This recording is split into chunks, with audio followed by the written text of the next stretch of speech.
Hello everyone, सुधा law classes में आपका स्वागत है। आज हम लोग देखेंगे भारत में जमानत प्रक्रिया। और हम लोग पिछले वीडियो में जमानत के दो प्रकार को डिफाइन किए थे, उसको समझे थे, अग्रिम जमानत और नियमित जमानत। आज हम लोग देखेंगे अंतरिम जमानत और डिफ़ॉल्ट जमानत। अंतरिम जमानत, अग्रिम जमानत या रेगुलर जमानत पर सुनवाई के लिए अधिक समय बचा हो तो ऐसी स्थिति में आरोपी व्यक्ति को अंतरिम जमानत दी जाती है। जब अग्रिम जमानत हम लोग का आवेदन देते हैं, रेगुलर जमानत का जब हम लोग आवेदन देते हैं तो उन लोग का सुनवाई में, अगर उन लोग का उधर से आने में, जो कोर्ट के जो मजिस्ट्रेट हैं उन लोग का सुनवाई आने में, उन लोग का आदेश आने में ज़्यादा समय बचा होता है, तो ऐसी स्थिति में जो आरोपी व्यक्ति है वो अंतरिम जमानत फाइल करता है। अंतरिम जमानत बहुत ही कम समय के लिए आरोपी व्यक्ति को दी जाती है। अंतरिम जमानत होता है जो बहुत कम समय के लिए जो व्यक्ति को दिया जाता है, जो आरोपी है। यह मुख्य रूप से इसलिए दिया जाता है क्योंकि निचली अदालतों से उच्च न्यायालय में दस्तावेज प्रस्तुत करने में समय लगता है। जो हम निचली अदालत होती है, जो सबसे नीचे वाले अदालत होते हैं, उससे उच्च न्यायालय में दस्तावेज प्रस्तुत करने में थोड़ा टाइम लगता है, इसलिए अंतरिम जमानत दिया जाता है। हालांकि जमानत की सुनवाई के दौरान अंतरिम जमानत समाप्त हो जाती है। जैसे ही जमानत की सुनवाई होती है वैसे ही आपको जो आरोपी व्यक्ति को जो अंतरिम जमानत दिया जाता है वो समाप्त हो जाता है। डिफ़ॉल्ट जमानत, जिसके बारे में CRPC सेक्शन 167 में दिए गए हैं। पुलिस किसी मैटर में FIR होने के बाद कितने समय में अपनी रिपोर्ट पेश करेगी, इसके बारे में कोई प्रोविज़न नहीं है, लेकिन CRPC सेक्शन 167 में ये प्रोविज़न ज़रूर किया गया है कि अगर पुलिस ने किसी व्यक्ति को अरेस्ट किया है और अपराध ऐसा है जिसमें 10 साल या उससे ज़्यादा की सज़ा का प्रोविज़न है, अगर गिरफ्तार से 90 दिन तक पुलिस चार्जशीट फाइल नहीं करती है तो ऐसे गिरफ्तार किए हुए व्यक्ति को जमानत पर छोड़े जाने का अधिकार मिल जाता है।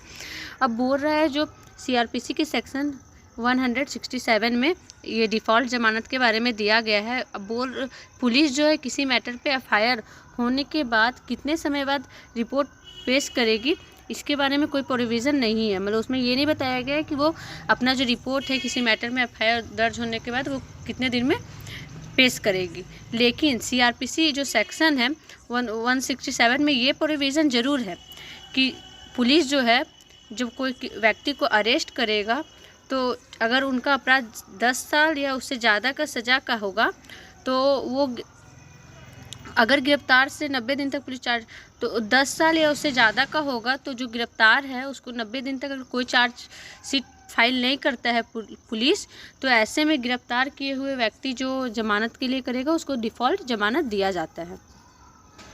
इसी तरह से यदि FIR किसी ऐसे अपराध के संबंध में है जिसके लिए 10 साल से कम की सज़ा का प्रोविज़न है, अब बोल रहा है 10 साल से ज़्यादा का हम लोग देखे थे, अब बोल रहा है उसी तरह कि ऐसा संबंध है, अपराध का ऐसा संबंध है जिसमें 10 साल से कम की सज़ा का प्रोविज़न है, तो किसी भी व्यक्ति को गिरफ्तार किए हुए 60 दिन से ज़्यादा का समय हो जाता है और पुलिस चार्जशीट फाइल नहीं कर पाती है, तो ऐसे गिरफ्तार किए हुए व्यक्ति को जमानत पर छोड़े जाने का अधिकार मिल जाता है। अब बोल रहा है कि 60 दिन से ज़्यादा हो चुका है, समय हो जाता है और पुलिस जो है कोई चार्जशीट फाइल नहीं करती, मतलब कोई उसमें जो होता है चार्ज नहीं लगाती है और उसको गिरफ्तार किए हुए व्यक्ति को ये जमानत पर छोड़ दिया जाता है, छोड़ने का अधिकार मिल जाता है, तो इसे हम लोग क्या बोलते हैं, डिफ़ॉल्ट जमानत कहते हैं। भारत में जमानत प्रक्रिया, अब हम लोग देखते हैं कि हमारे भारत में जमानत की प्रक्रिया, भारत में जमानत एक कानूनी प्रक्रिया है जो ऐसे व्यक्ति को अनुमति देती है जिसे पुलिस ने गिरफ्तार किया या हिरासत में लिया है, उनके मुकदमे का परिणाम लंबित होने तक हिरासत से रिहा किया जा सकता है। अब बोल रहा है जो भारत है उसमें जमानत जो एक कानूनी प्रक्रिया है जो सबको पता है, और ये ऐसे व्यक्ति को अनुमति दिया जाता है जमानत का जिसे पुलिस अपने गिरफ्तार कर लिया या अपने हिरासत में रखा है, और उसका जो मुकदमा है वो उसका जो मुकदमा का परिणाम है वो बहुत लंबा होने वाला है, इसलिए उसको हिरासत से रिहा किया जाता है कि जब तक उसका परिणाम लंबा होगा तब तक इसको रिहा कर देते हैं, वो अपना आराम से सब काम करेगा। जमानत का उद्देश्य सुनिश्चित करना है कि आरोपी व्यक्ति अदालत में निश्चित तिथि और समय पर उपस्थित हो और आरोपी व्यक्ति के भागने का आशा के साथ छेड़छाड़ के जोखिम को कम किया जा सके, या भारत में जमानत पाने की प्रक्रिया है। अब बोल रहा है कि जमानत का ये उद्देश्य होता है कि एक निश्चित तिथि और समय निर्धारित करना कि जो व्यक्ति है, जो आरोपी व्यक्ति है, वो ये निश्चित तिथि और निश्चित समय पे अदालत में पेश आएगा और वो व्यक्ति भाग नहीं सकता है। उसका जो छेड़छाड़ है वो कम किया जाता है जमानत दे के, और जो व्यक्ति है उसको ये होता है कि आपको बेल कर दिया गया है, आपको जमानत मिल चुका है और आपको ये निश्चित तिथि और समय पे उपस्थित होना है अदालत में। यह भारत का जमानत पाने की प्रक्रिया। चरण 1 जमानत का आवेदन। चरण 1 है, उसमें हम लोग जमानत का आवेदन के बारे में देखते हैं। जमानत प्राप्त करने के लिए आरोपी व्यक्ति या उनके वकील को अदालत में जमानत अर्जी दाखिल करनी होगी। अब जमानत को प्राप्त करने के लिए जो आरोपी व्यक्ति है वो चाहे वहाँ पर अर्जी लिखेगा, आवेदन देगा, या जो आरोपी व्यक्ति के साइड से वकील खड़े हैं वो वकील को बुलाया है वो देगा। आवेदन में भी आधार शामिल होने चाहिए जिन पर जमानत मांगी गई है। आवेदन में ये भी आधार शामिल होना चाहिए जिस आधार पर, जिन विषय पर जमानत मांगी गई है। साथ ही आरोपी व्यक्ति की पृष्ठभूमि, चरित्र और समुदाय से संबंधों के बारे में कोई भी प्रासंगिक जानकारी होनी चाहिए।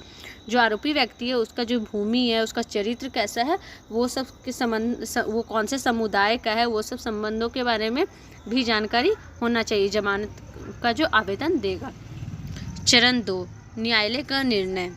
अब जो न्यायालय है वो क्या निर्णय लेता है वो हम लोग देखते हैं। इसके बाद कोर्ट जमानत अर्जी पर विचार करेगी। अब जो कोर्ट है वो जो जमानत का अर्जी है उस पर विचार करेगी और तय करेगी कि जमानत दी जाए या नहीं। अब जो कोर्ट के हाथ में सब है, वो तो आवेदन दे दिया, अब कोर्ट ये विचार करेगा कि जमानत देना है या नहीं देना है।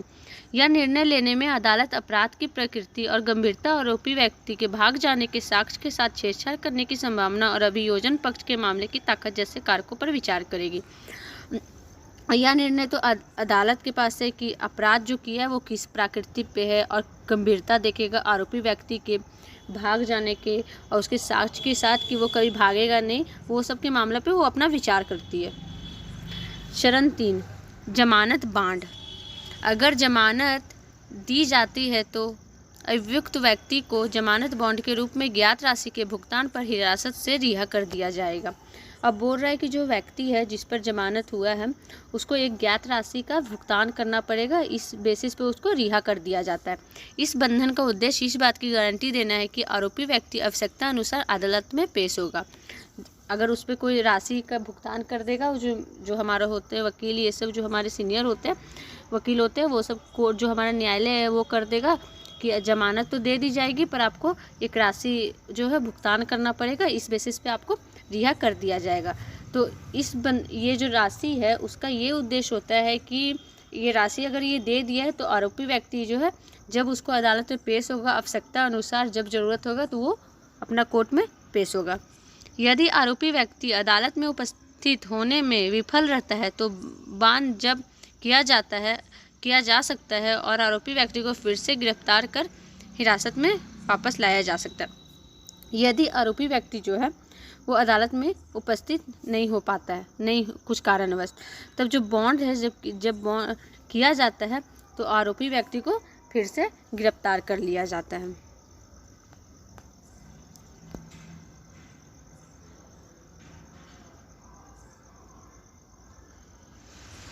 तो आज हम लोग देखे दोस्तों अंतरिम जमानत और डिफ़ॉल्ट जमानत क्या होता है और भारत में जमानत की प्रक्रिया। 3 चरण है उसके, चरण 1, चरण 2, चरण 2।